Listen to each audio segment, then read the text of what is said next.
Welcome to Crossover the Pond, brought to you by 21 Media Productions and Sports Social. He's Drew Lasker, I'm Josh Sexton, and this is episode 4 as we continue our NBA basketball journey, a short hezzy tweet and stutter step away over here in the UK. Our man Drew is still stateside, soon to return home, but it's been an eventful trip for him, so we'll catch up on what he's been up to. Running pick and rolls with Blake Griffin on Prime, Drew? Unbelievable stuff. I can't wait to hear more about that. So we'll analyse that mini Spurs versus Warriors series that you were analysing on the show because it did raise some interesting points for both teams, I think. We'll also discuss the New Orleans Pelicans firing Willie Green, a misstep or a much needed shake-up. We have some thoughts. And finally, we'll dissect the changes that were made to the NBA All-Star Game after they were announced this week. But firstly, though, Drew, talk us through what this past week has been like for you, man, culminating in running pick and rolls with one of my hoops heroes, Blake Griffin. I will now be forever jealous, but mostly proud to see you kicking it with the big dogs. Man, it's been... Firstly, it's crazy that I sat here with you a week ago. Like, I sat with you on day one as I came from the Clipper game, and I was absolutely delirious up 27 hours or whatever it was, recorded the pod, went to sleep, woke up with hunger pains and a headache. But now we're a weekend. I'm flying back to the UK tomorrow, and it has been an incredible ride. Firstly, context. I messaged, I spoke to the main executive producer at Amazon UK,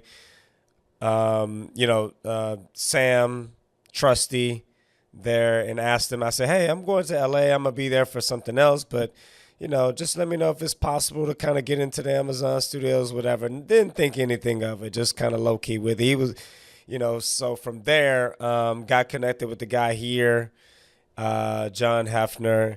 And I was not expecting what I got, which was VIP to the fullest, valet into the Amazon studios. And I'm telling you, like, the studios here in Carson City is absolutely incredible. It's incredible. Like, what you see on TV as far as the set in regards to, like, the entire operation, it is humongous. It's a campus, literally. So anyways, I roll up to the studios. I contact John once I get in. He comes and gets me. He escorts me to the trailer. And I got there early because I'm an early bird. I always like to get places early. And I was like, I'm going to get there early so I can go over my notes and just be on point with everything, even though I wasn't planning to be on the show, but I always prepare as if I was. And he walks me to the trailer and everybody's there. Literally, the producers, the talent, everybody. And you know what? I was a little bit thrown off. I wasn't expecting it because I thought I was there early. So I was nervous. And, I was a little bit caught off guard. So I put my bag down. And what I must say is that everyone was so welcoming. Like, everyone stood up to shake my hand. And, it was like I was someone, which isn't the case in their world because they're the main event. We're just the UK team, the international team, piggybacking off what they do. But the respect that they have from me from the jump all the way from the entire day, I hung out with the talent, which was Blake Griffin, Dirk Nowitzki, Taylor Rooks, and Udonis Haslem. I hung out with them all day. And they were just so down to earth, and the experience was absolutely priceless. To be able to watch games with them, to be able to be behind the scenes as they're going through recording the show was incredible. And for anyone that's out there that's listening, my message to you out there is if you have an idea, if you have something that you're passionate about, like, go after your dream. You're listening to a guy that's accomplished a lot, but I've done a lot in this industry, a lot of things that's worked, a lot of things that haven't worked, but I've never let that be a deterrence to where I'm trying to get to. I never looked at stuff as how many likes I got, how many followers I got, how many people are paying attention. I've literally just only focused on me personally getting better at what I do. And that's it. Like, don't be caught up in all this other stuff, because if you're great at what you do, the people will find you. So I hope that this opportunity for me, this experience for me, will be a inspiration to our listeners out there, our followers out there, that don't get caught up in all the metrics. Just go out there, be consistent, keep getting better, and goodness will find you if your mindset is in the right place. Absolutely. I want to give you your flowers while you can still smell them as well, Drew, because the amount of work you put into these things is inspirational. And seeing, like, even to the point of you going up to Point Loma University this past week as well, and looking at your name in the Hall of Fame there, like, this is all so richly deserved from you. So yeah, absolutely incredible. But speaking of Hall of Fames, I want to see that Blake Griffin jersey in the rafters at Intuit Dome, please. Clippers, it's time now. You It's think? time. You think? That needs to happen this season. I think so. Yeah, Well, Blake's the reason so many of us are Clippers fans. yeah. Well, let me ask you this. I asked him, this is a number one draft pick, a guy who was incredible at Oklahoma. I asked him, what was your toughest adjustment in the NBA? And from your perspective, what do you think his answer was? Out of all the skill sets you got to have to make it to the NBA with someone with that type of athleticism and, the tools that he had, what do you think his answer was? Just if you had to guess. I like, if I was sort of charting Blake Griffin's career, I'd say the biggest struggle he had was having to adapt to, like, having outside game. Like, that's what he had to do when he went to Detroit, and obviously he got sort of thrown into the Detroit trade as well. So maybe something like that later in his career. Yeah, no, he said the biggest adjustment to the NBA was the speed of the game. I asked him if Right. the size was a factor, and he was like, not really. You get used to it, because if anyone goes out there and see the pictures that I took with the crew, and the biggest thing that stood out with these guys are that they are just massive. The hands of Blake Griffin is massive. Dunham Haslam, Dirk Nowitzki, it's massive. And, like, I look really little in the picture. Even one of my college teammates actually commented on the picture, and he was like, "You're kind of small." And the NBA size is just a different level. But for him, he said the speed of the game was the biggest adjustment he had to make to the NBA. Incredible. Yeah, very, very, very interesting indeed. But the game that you're analysing with Blake, Dirk, and Udonis, Drew, was part of the pre-game show for the second part of a Spurs versus Warriors mini-series this past week. The Warriors came out on top in both games. Do you think they're looking more likely for the top six now, like, especially given what you've seen of them as a team through that couple of days? It came just a few days after, Jimmy Butler and Draymond Green were kind of publicly calling out their teammates, or at least if you believe internet conspiracies, one particular teammate in their sort of post-game comments after losing to the Oklahoma City Thunder. But could we argue those words have had the impact that have hoped to have already? Do the Warriors look like a serious proposition? Yeah, it's interesting that you say that, because you have to be careful with the internet and what you actually, take in. You got to do your due diligence, because when I saw this last week, and, I read comments as well, and I go on the whole rabbit hole and trail and everything, and people started to say were these comments specifically from Jimmy Butler and I believe Draymond Green? They were saying, the internet was saying, that these comments were specifically about Steph Curry. And I was really shocked by that. And so you have to be careful. And after watching this game, I'm like, it's very clear that the comments were not about Steph Curry, because how incredible is this guy? Like, he tied Michael Jordan for the most 40-point games after the age of 37, or whatever that stat is. I don't know the exact, but this guy is just it was incredible to watch him, from the studio, to still be able to perform at that level. And for the Golden State Warriors, and even after in Nightcap, I actually put it on my Instagram that Steph Curry, he interviewed with the crew there on Nightcap with Amazon Prime. And one thing that he mentioned was because they asked him the question about, what was the vibe? What was the response from the comments, from the game when you guys played OKC? And his response was, everyone feels like that when they play OKC at the moment. You look at SGA, he has literally sat out 8 fourth quarters this entire season, and they've only played like 12 or 13 games. They are whooping ass and taking names. So, if you're an organization, if you're a team like the Warriors, sometimes you have to take it with a grain of salt. Obviously, those comments were specifically after they played OKC, but since then, they've been able to respond. They showed a lot of grit against that Spurs game on Sunday because they were down 9-10 with, 3 minutes to go.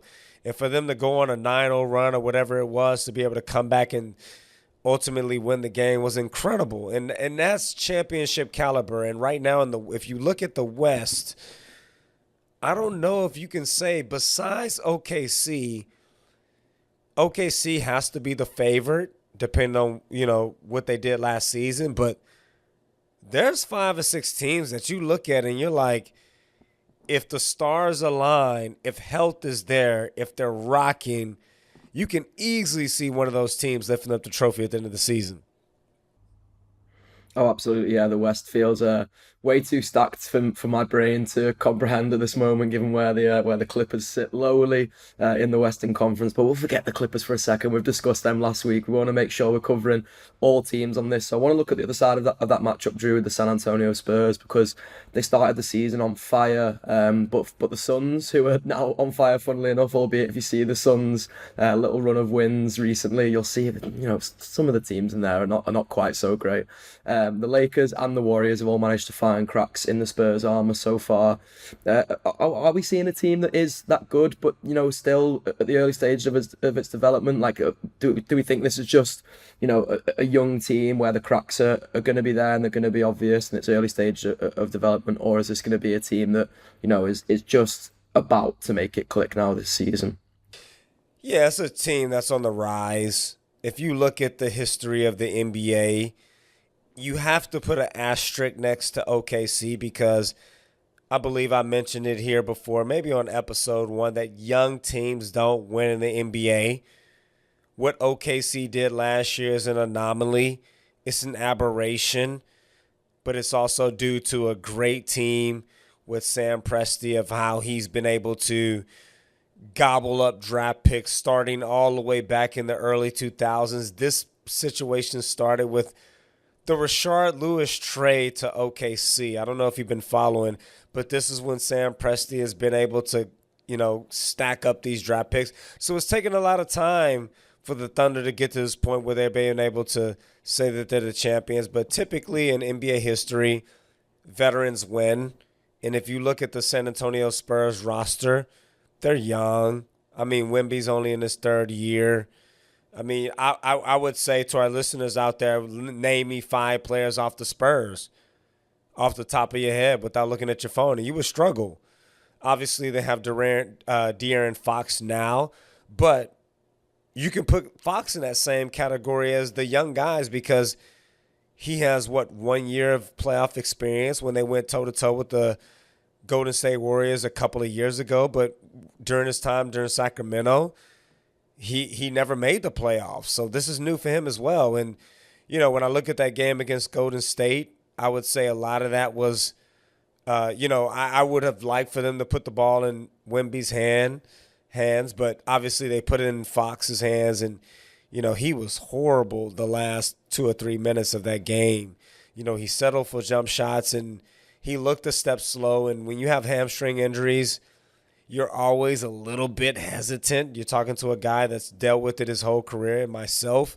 So I understand. I can relate. So I would like for them to just go 1-4 low with Wemby and put Wemby on the ball and get him a, ball screen action with a small guy because the NBA all switches now and let him rise over and shoot. But, I'm starting to think that maybe Johnson, the coach for the Spurs, is thinking long term with putting Fox in that position, but it didn't work out for that particular game. But in the Spurs overall, you got to say they're ahead of the curve. Like, they're a young team, up and coming. This is great experience. You're going toe-to-toe with Golden State, although you went 0-2 in the last 4 days. But, the Spurs are here. I think they need one more offseason to get, a quality player in the draft. But if you're a Spurs fan, you shouldn't panic. Absolutely, yeah. And I think we spoke about it in episode one maybe as well, that it would have been interesting to see what happened when De'Aaron Fox came in back into that team. And Yeah. sometimes you do have to take that backward step to get better as well. Like, De'Aaron Fox is clearly a part of the best starting five for the San Antonio Spurs, but sometimes you can just hit on little formulas that work for a period of time. They're not going to work, completely long term, but you want to get your best players out on the court every night, of course. And I'm absolutely sure that come the end of this regular season, that the Warriors and the Spurs are both going to be in that top six now, especially now that my Clippers have faded away. But speaking of teams, Drew, that were once great, great's maybe overdoing it, and have faded away, the New Orleans Pelicans firing Willie Green this week. I've got to be honest, Drew, I was a huge fan of Willie Green. He goes straight into contention for me if the Clippers are looking to replace Tyronn Lue anytime soon. I felt like he really had it going there once upon a time. That's when I talk about that sort of greatness. It felt like, they'd hit on it with this young coach and this young team, and there was so many, guys just on the cusp of if not necessarily stardom, just being able to make it as a really, really good team in the NBA. I think they were like a near 50-win team at one point, if not even more than that.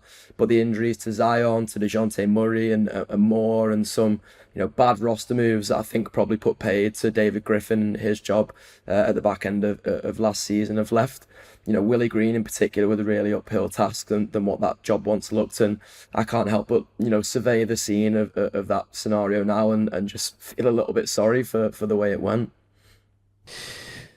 Yeah, I mean, I was out eating dinner this evening and someone, I got to chatting to someone that was next to me and they started asking about my career and they were like, why did you move to the UK? And I was like, my dream since I was 7 years old was to make the NBA.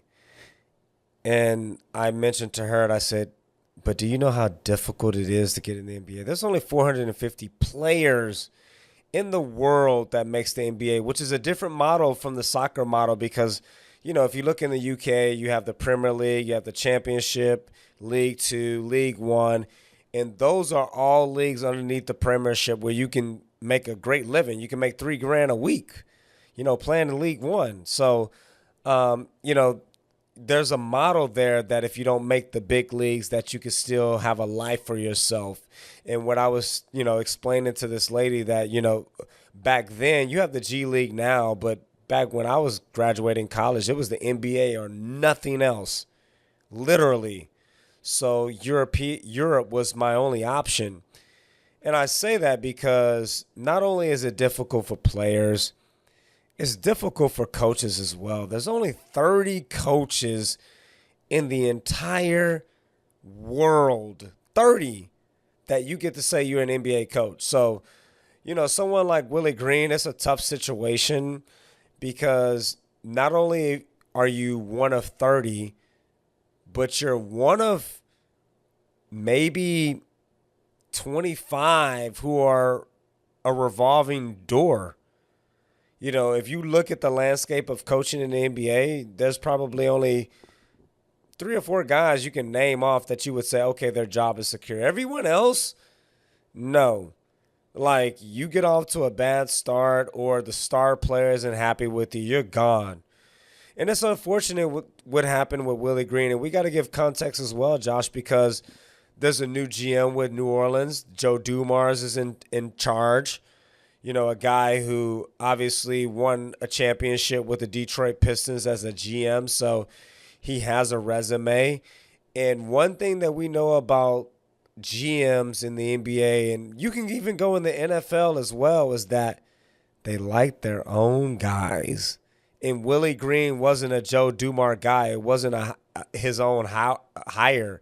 And a quote that I read from Joe Dumars was, it really wasn't the win or loss record as the ultimate determining factor, Dumars said. We have to establish who is going to be here in New Orleans going forward, and I just not see that happening. So there you go. Regardless of what Willie Green did there in New Orleans, he was never going to be Joe Dumars' guy. And maybe, who's the coach now? Barrera? Borrego, yeah, interim at least, yeah. Yeah, Barrega. Maybe he's not even Joe Dumars' guy. So, he's auditioning. So that is just the landscape of the league, is that when a new GM comes in, he's always going to want someone that he believes in, that he's comfortable with. And Willie Green, he had to go or had to get off to a great start in order to, at least be on the same page with Joe Dumars. But he was in a tough situation. If you're not, or if you're without your star players, they don't have Zion at the minute, he's out with a hamstring. It's tough. You're just not going to win in the NBA without your main guys. And, it's unfortunate.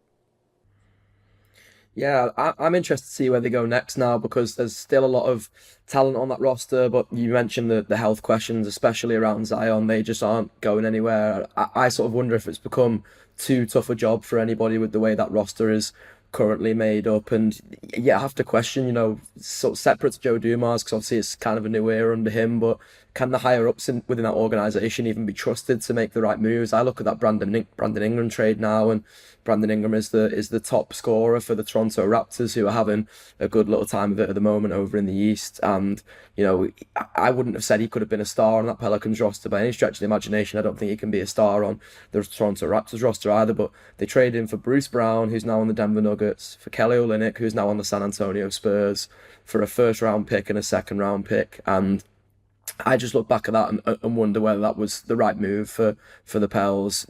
Again, you sort of can't do right for doing wrong in the NBA, where you make a trade and everyone look at it with hindsight. I keep getting tearing my hair out at the moment with these conversations around what the Clippers have apparently done to the league because of the Shai Gilgeous-Alexander trade, and I'm like, at the time that was a good trade to make. No one knew what Shai would go on to become. There's not even a chance that he would have gone on to become what he became if he stayed on the Clippers, because the Clippers wanted to be winners, whereas OKC could sit back and rebuild for a little while, and Shai could get young guys around him and stuff. So it's all well and good for me to sit and look at that Brandon Ingram trade now and be like, that was a bad trade. Maybe at the time there was method to the madness, but yeah, I look at that Pelicans roster now, and again, loads of good young guys, lots of health issues. It kind of feels like almost a poison chalice for the next guy who takes it on, because well, if I can keep Zion fit, I have every chance of achieving success. But I think Willie Green could have achieved success if he could have kept Zion healthy. Yeah, I'm glad you brought up that point, because obviously now there's a lot of talk about that SGA trade, but no one saw SGA becoming an NBA MVP player. And if you're listening and you say, I did, you're lying. There's no way. There is no way. And at the time, Paul George was a better player. He was more accomplished. He's a guy that you felt comfortable pairing with Kawhi to being able to make that leap into winning the championship. So I don't fault the Clippers for making that trade at the time. I mean, obviously everyone's playing Monday morning quarterback and saying, oh, how dare you? But come on, if you really look at the situation in the time, you don't. And that's what the NBA is about. It's about superstars. It's about winning now, because if you don't win now, then you won't have a job. You look at Willie Green. And then also the Brandon Ingram thing. I have to ask you this, Josh, is, Ingram wanted out. He's in Toronto. He's much happier. You look at the landscape. Toronto's in Canada. They have 5 months of brutal winters. But then you look at New Orleans. I'm from Texas. It's a 5-hour drive from me. It's humid. It's hot. At least you're going to have warm weather. What does that tell you about the New Orleans Pelicans franchise, where star players don't want to be there? Ingram didn't want to be there. Zion has been saying since he got drafted he didn't even want to be there. So what is it about the franchise where your star players aren't interested in being there? So sometimes you got to look yourself in the mirror, and all those little things that maybe you sweep under the carpet as an organization players actually care about. Yeah, absolutely. Well, potentially some all-star appearances for Brandon Ingram on the horizon if the Toronto Raptors keep it going. I don't think there will be for Zion Williamson anytime soon. He's got to get that hamstring right. I can't help but feel sorry for Zion's body every time these things happen, because I'm like, we should have all seen this coming. This guy was blowing out shoes in college and stuff like that. Like these fitness issues have been coming a long way off. But speaking of all-stars, back to the start of my point there, Drew. I want to visit these NBA All-Star changes that were announced this week, because the sort of headlines of these changes, if you will, is that there's now 3 teams, so 2 US, 1 World. It'll be 4 games, 12 minutes each, so each team plays against each other, and then there'll be a final to decide the winner of the All-Star Championship. There's 24 players, 12 from each conference, selected without regard to position. What was your first instinct, Drew, when you saw these changes? Do you like the changes? Do you feel like it will help the products that we see on the court be better?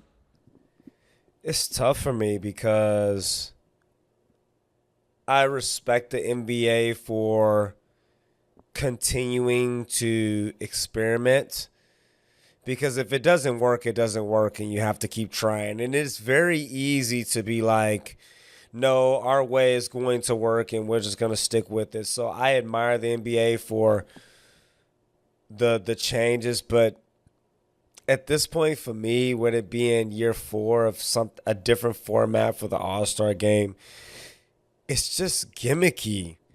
Like, it's lost the luster of what I always grew up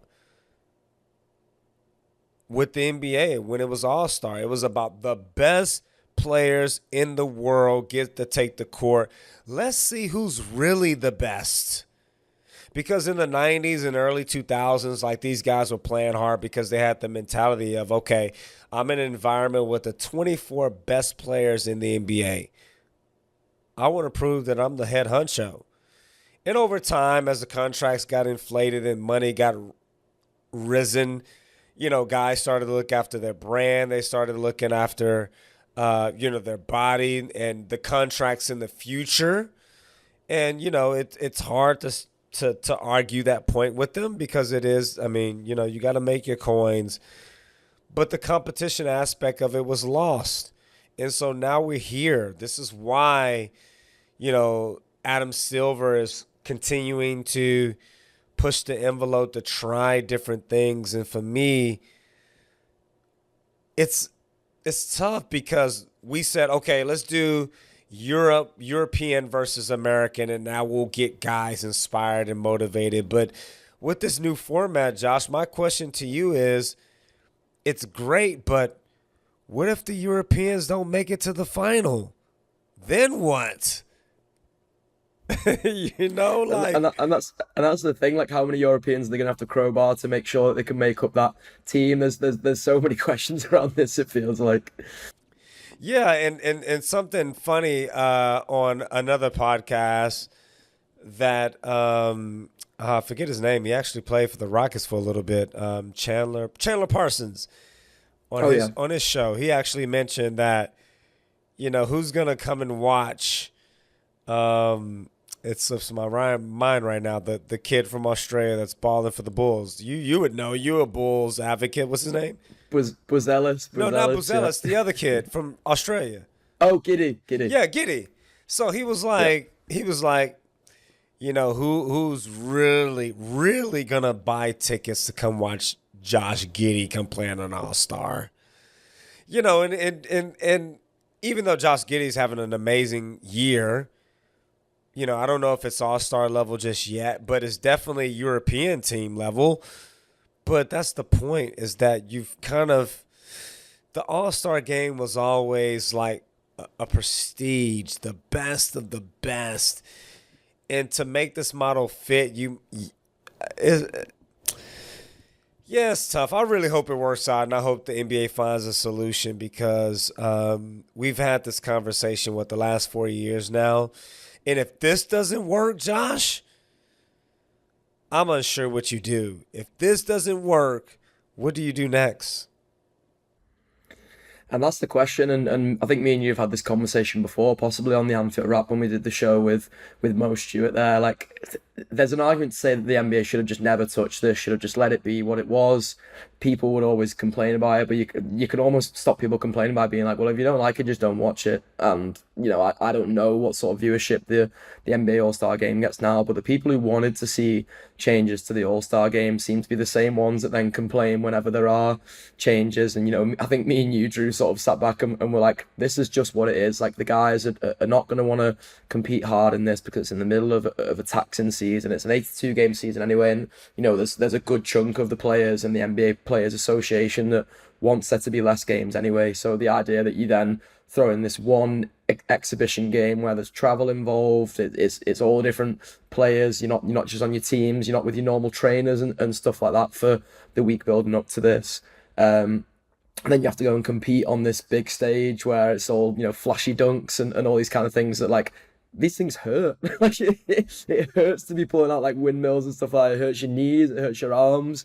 Not that I can say that from experience of dunking, because that was a thing that just genetically passed me by. But I just wonder with the All-Star game, like whether it's just one of these things that like it's going to be impossible to satisfy everybody here. And again, like the vocal minority that do speak out about changes to the All-Star game are probably just never going to be satisfied with the changes that the NBA do make. Yeah, and my question to that audience that you're speaking about is, if the NBA has made changes in regards to introducing the NBA Cup, to the play-in, these small, minute changes we've seen to the game that we all grew up loving, to the actual regular season, the game, everything that matters, why can't they make changes to the All-Star game? So, like, if you're complaining about why it's being tinkered with, they've tinkered with the actual regular season. So, for them to tinker with the All-Star game, you can't be mad at the NBA. They're trying. They're trying to keep you engaged. They're trying to keep the sponsors engaged, and rightfully so. Like, this is a business. And so they got to do what they got to do. It's just very difficult because an All-Star game in 2025, it's really tough to get guys motivated because, one, to the fan out there that's saying, well, why don't you just offer them some money? Well, most of the All-Stars are on max deals, so for them to be able to make $500K is nothing. They make that in 2 games.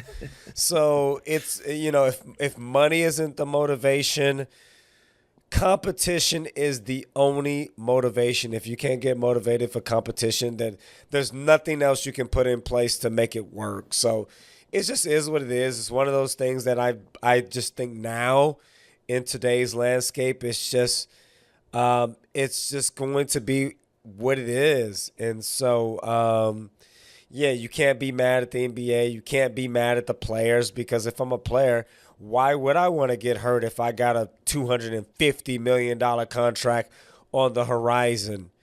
So I can't be mad at anybody. I can't be mad at the NBA for trying, and I can't be mad at the players for, not going all out. Yeah, absolutely, and not even to mention the category for awards now being 65 games as well. Like there's no There way you you're go. going to see a player getting injured in an All-Star game if it means that they sacrifice an award and every kicker that comes with that at the end of the season, every new sponsorship deal that comes with the chance to win MVP and stuff. So yeah, we'll see what those changes to the All-Star game look like. We'll be here to analyze it on Crossover the And Pond I as well, of and I course. and I will finish with this before you move forward, is that back in the 90s or even before then, the All-Star game was an opportunity for guys who played in a smaller market to promote themselves. This is how you got endorsement deals. This is how you got on a national stage. The difference is now guys don't need that. You can be in Milwaukee and be a superstar. So you don't necessarily need the All-Star game to become a global icon. And that's the difference. Yeah, absolutely. It's why you're not going to see any Vince Carter arming the rim anytime soon, because all these guys have millions of followers on social media. They don't need to be doing what Vince was doing to show out for the city of Toronto. But we'll move on from our big stories of the week, Drew, to our understated story of the week. Do you want to take the rock with this one, or shall I go first? No, I'll go first on this one. You'll go first on the next segment. Okay, underrated stories. I think last week I really tooted the horn for Reed Shepard. for the Rockets, who has just been playing incredibly and just has the mojo now. You see him dancing and celebrating, which is incredible. And the Rockets won tonight. It's Sunday night in the UK. I mean, in LA. It's Monday morning there in the UK.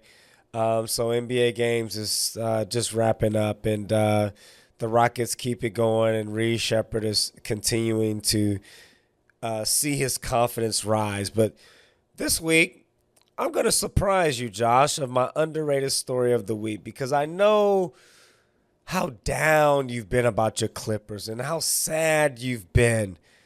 But you know what? I'm going to show your team some love, my man. Your guy, James Harden, has been balling. I mentioned in last week's episode that I was at Intuit Domes or Arena, whatever it's called, there, and I had an eagle eye view of Kawhi Leonard, CP3, who had a DMP, Kawhi Leonard, who was out with an ankle injury, who is still out. But I watched James Harden ball and get a 30-plus triple-double.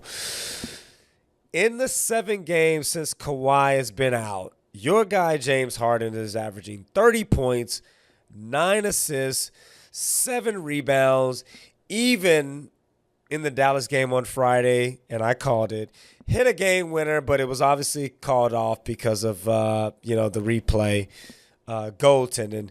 But your boy James Harden is balling. And it comes as a surprise to me because he's much slower now. He doesn't have the same athleticism. It doesn't even seem like he has the same length. He has 2 air balls last week.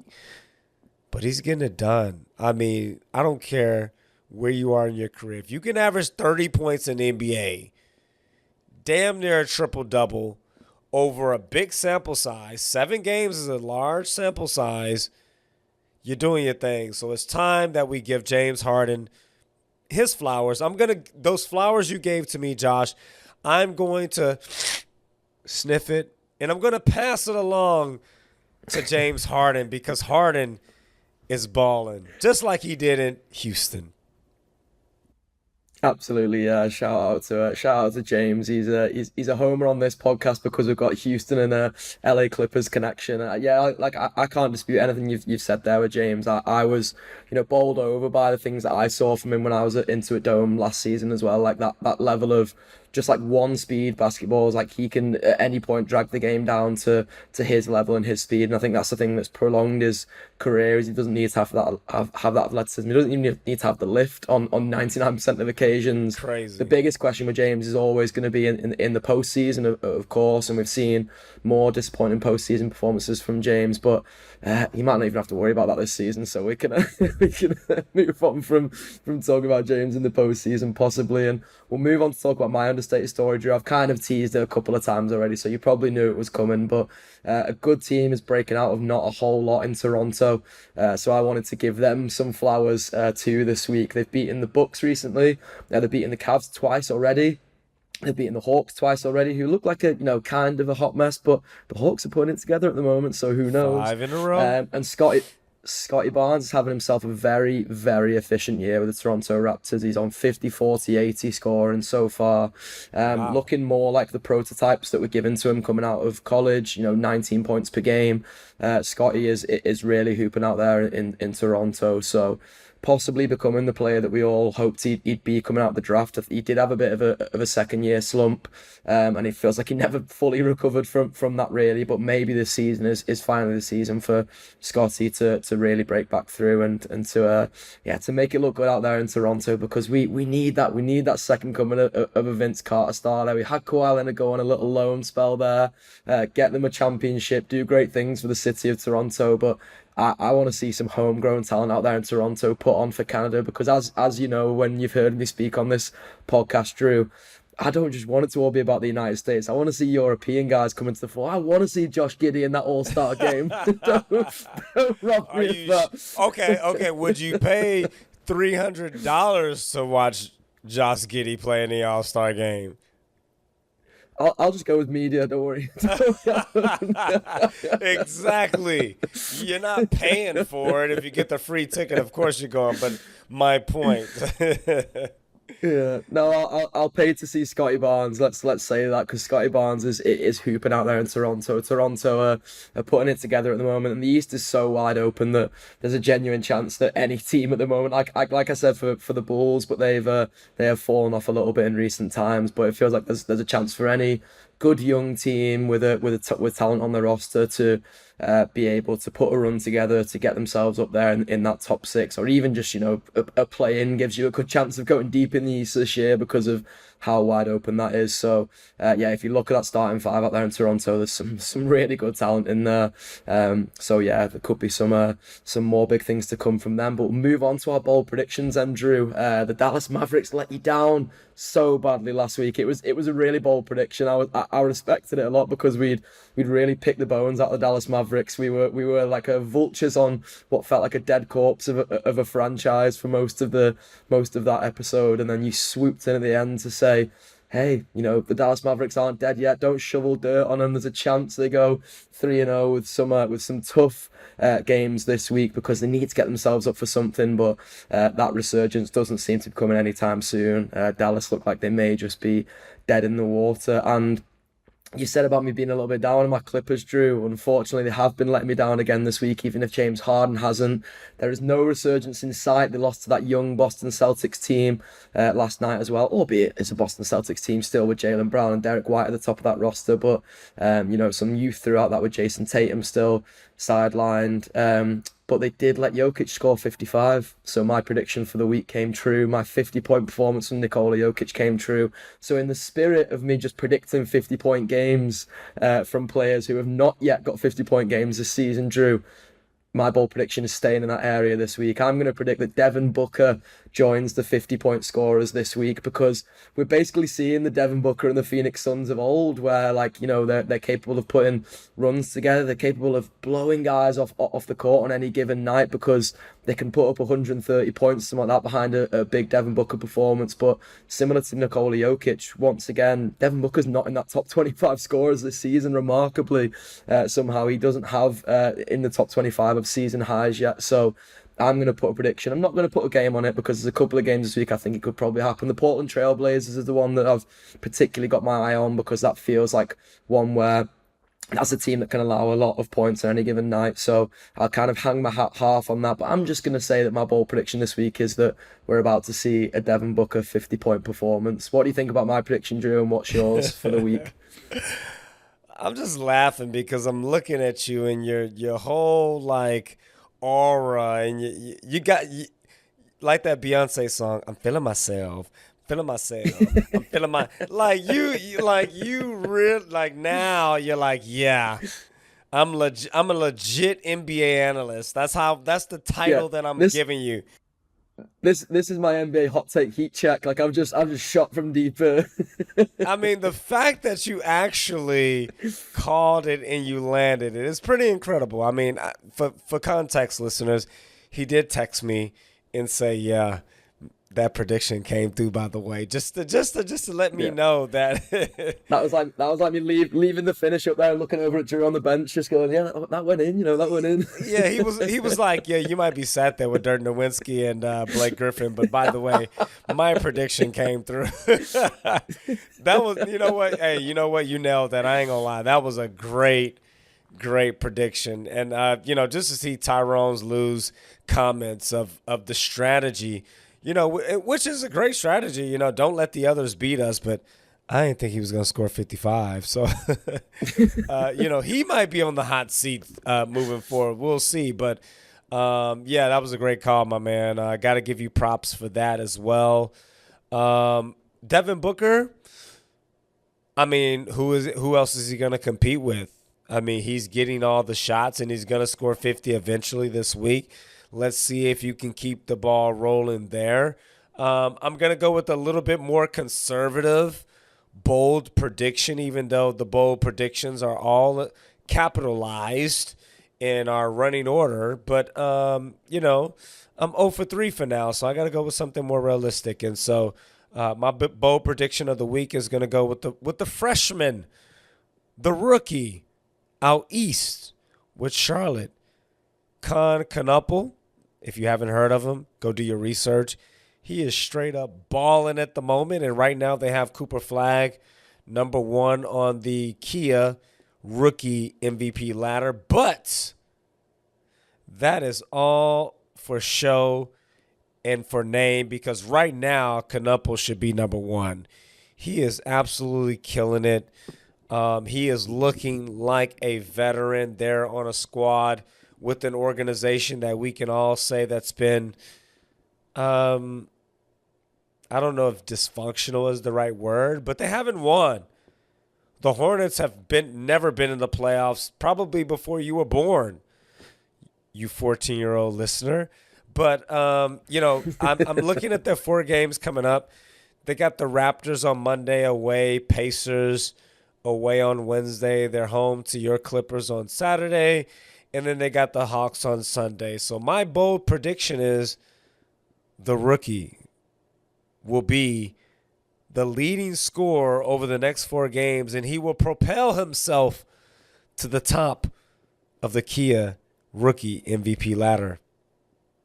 There you go. Oh wow, I like it. I like it a Something lot. different, It's been good because I feel like we've given the young guys a lot of love on this podcast so far. I know if you're VJ Edgecombe and you're listening, you feel like we've not spoken about you in a couple of weeks. Don't worry, VJ, we've still got love for you. And you may have even heard Drew say you can't win stuff with young guys. Don't worry, young guys, if you are out there listening. I still believe in you, even if Drew doesn't. So, Well, I mean, one thing that we're doing here on the crossover is that we're spreading the love, because in the national media there's a lot about the Warriors, a lot about the Lakers, even the Rockets are starting to get some love, but we want to make sure we educate you guys on everybody in the NBA. There's 30 teams, there's a lot of players, 450 players in the league, so we want to entertain you and educate you as well on guys that you may not be paying attention to. And so